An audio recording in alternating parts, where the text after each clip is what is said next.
SEBI board meeting has ended and it has approved passive mutual fund light regulation. That means mutual fund light regulations have been approved by SEBI board.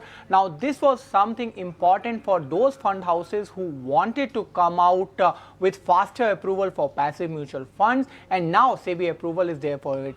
Apart from that, for mutual funds especially, the new asset class has been approved, which means investors who want to invest and can take higher risk, that means more than rupees 10 lakhs, will have a new option in mutual funds, and they can do the investment accordingly. Once this new regulation comes into force, mutual funds will have authority, will have go ahead from SEBI for investing in future and options naked positions. Till now, mutual funds are not allowed to have naked positions in FNO, but after these regulations comes into force, which is an exercise to take retail investors particularly towards mutual funds who are still going ahead with unregistered portfolio managers. Now SEBI has approved new asset class for high risk investors. Apart from that, SEBI board has also approved the proposal of review and regulation of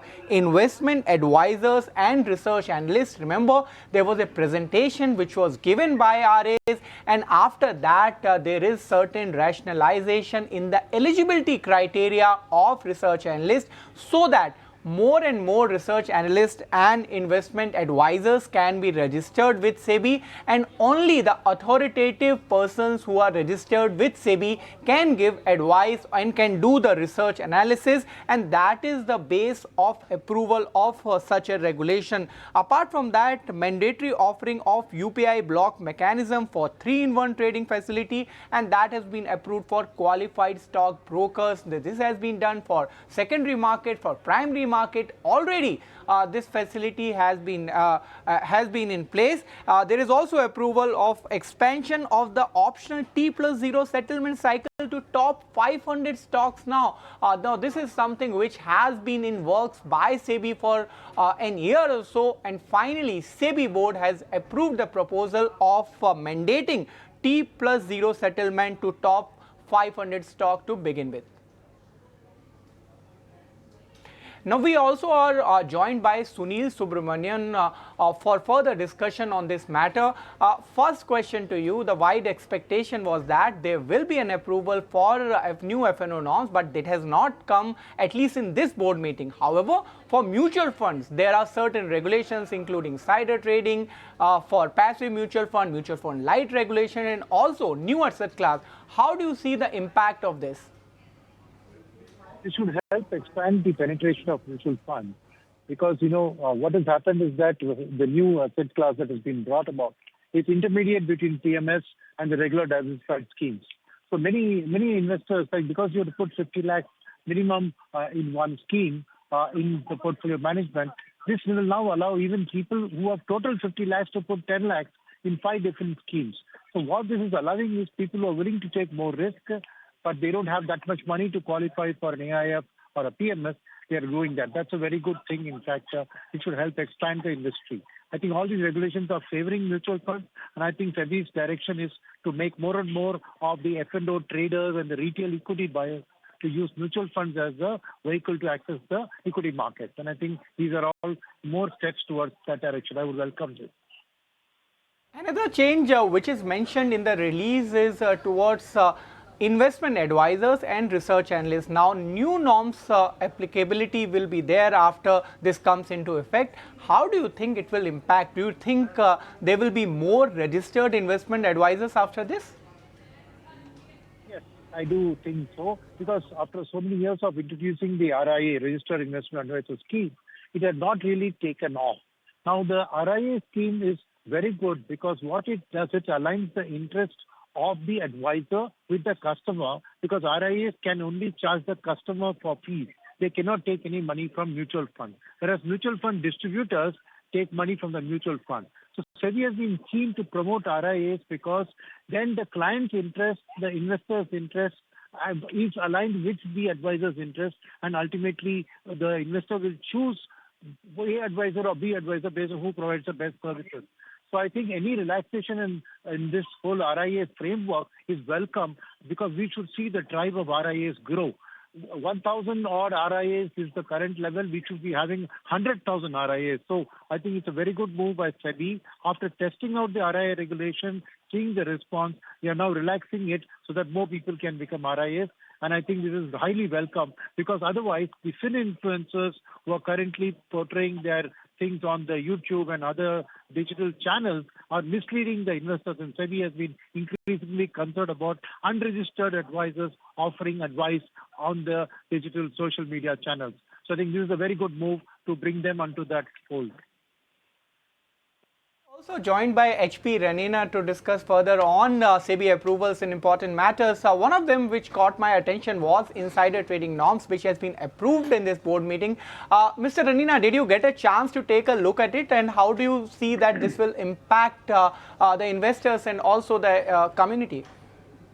No, I've not had a chance to look at it, but I can say from what has been mentioned on your channel that this is an excellent move, because the people have been suffering as a result of insider trading, and this move I think will make things more transparent and ensure that those who have classified information or information which is price sensitive will not be able to use it to their personal advantage.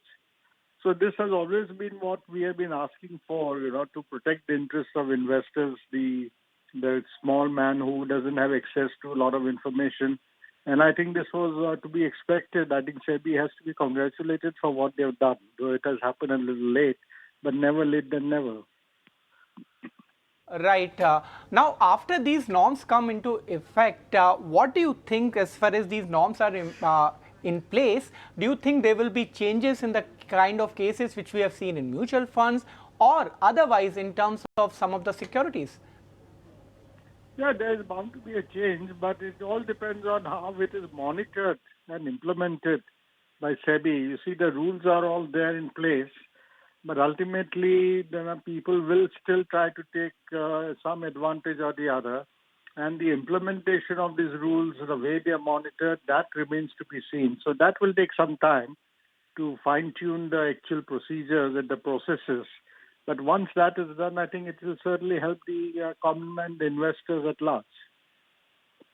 Right. If we also have Mr. Subramanian with us, one question I would like to ask, while FNO norms have not been approved till now, at least in this board meeting, but it was already under discussion as a consultation paper was already floated.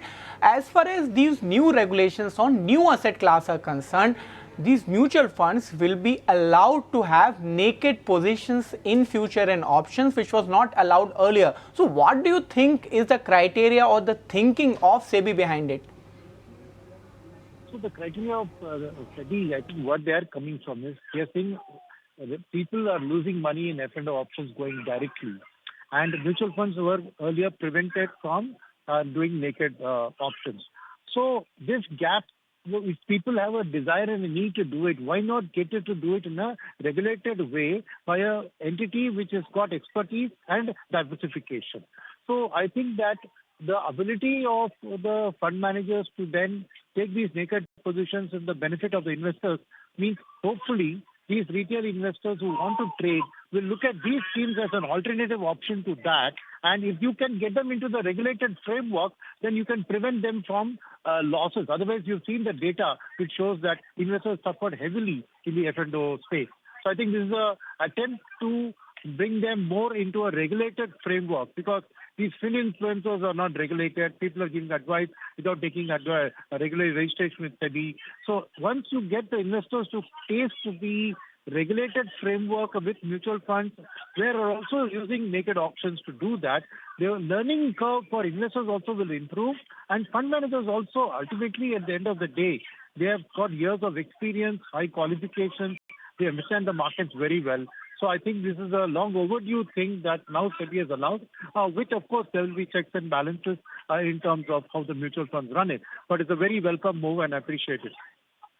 Last question before I let you go regarding the rights issue. Now, SEBI board has approved that rights issue will be completed in 23 days from the date of issuer board meeting approving, which the timeline currently was more than 300 days as per the analysis which was done by SEBI. Now, how important do you think it is for investors community, and do you think that reduction in timeline will help more of such kind of fundraising? Yes, absolutely. Because I think what's happened is, if you give 300 days time, between the time they launch, the purpose of the rights issue, the end use of the funds, all that could change. And investors who are early in the stage will get a very different experience to those who join later. By keeping a 23-day window, you're making sure that whatever is filed in the prospectus, in terms of the end use of funds, the money can be raised quickly and deployed. So I think that it's very, very critical that that linkage between an investor's interest and the actual end use of the funds will be now more protected, and this will help an efficient capital markets to perform well. Thank you so much, Mr. Subramanian and Mr. Ranina, for joining in at this hour. So, for sure, the steps which has been taken by SEBI, the approvals which has come in the SEBI board meeting today is going to go in a long way for investors, as it is not only mutual funds but also insider regulations and the reduction in the timeline of rights issue. If you like this video, then like, share and subscribe to ET Now.